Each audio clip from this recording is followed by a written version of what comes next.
Hi guys, it's Miss Ladios, and today I want to read Pop, The Invention of Bubblegum by Megan McCarthy.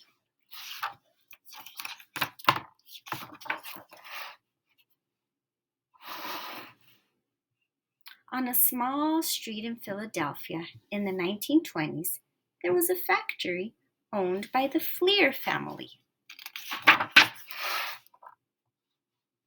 Inside the factory, lots of gum and candy were made.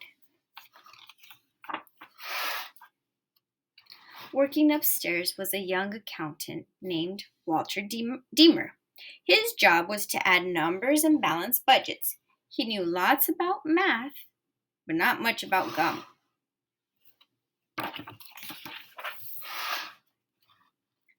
There wasn't enough space in the building, so a new experimental laboratory was moved into the office next to Walter's.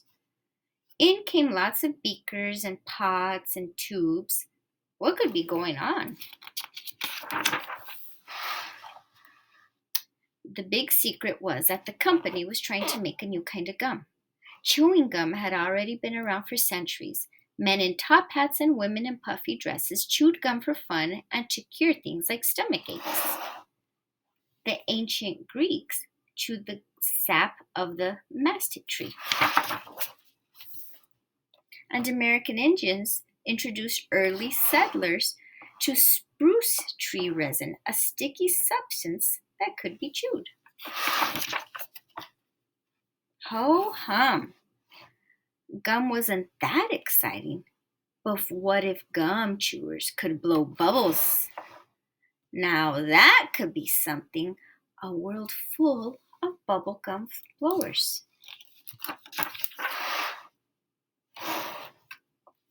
Every day, Walter watched what went on inside the laboratory. There wasn't much progress. One day, his boss gestured toward one of the kettles containing a gum experiment and said, "Watch that, will you?" After a while, I was not only watching it, I was doing it, Walter said. He added a bit of this and a bit of that, but still nothing. Perhaps making a new gum wasn't possible after all, and soon Walter's boss had given up. But Walter hadn't. He spent months playing with different mixtures. Finally, something was happening. Bubbles. Big, glorious bubbles. The mixture needed flavor, so Walter added a bit of cinnamon, a dash of wintergreen, a drop of vanilla. Could this bubbling batch be bubblegum? Walter put a wad into his mouth and began to chew. When the time was right, he blew a magnificent bubble. "I had it," Walter said. Excitedly, he passed out the mixture for his coworkers to try. We were blowing bubbles and prancing all over the place. Sadly, the next day, the mixture was as hard as a rock. It wouldn't blow a bubble worth a darn. But Walter didn't give up. Back to work he went. After many more months of adding this and that, top secret ingredients he could never share, Walter found what he was looking for.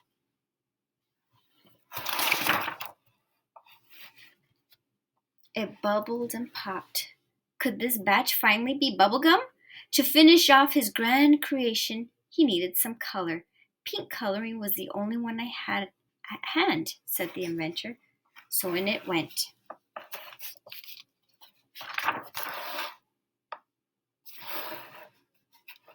A batch was cut into pieces, and 5 pounds of it was bought to a local mom and pop store. It was the day after Christmas, and the kids who came into the store got the present of a lifetime. They were the first people in the world to try a bubblegum that worked.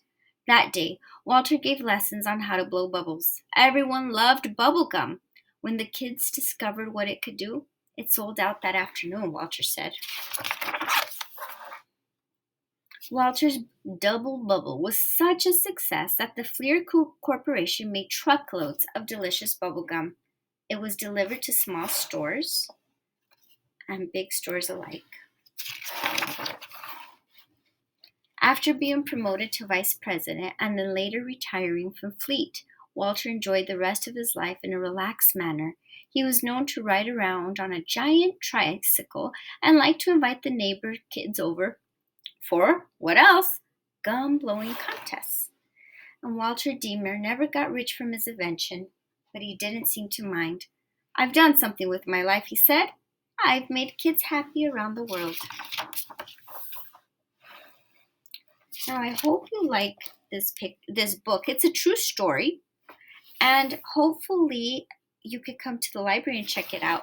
This is the picture of the first workers who were doing the bubble gum, okay? And on here, we have a lot of fun facts about gum, okay? Now, here's just one. If you chew gum nonstop for a year straight, you will lose 11 pounds.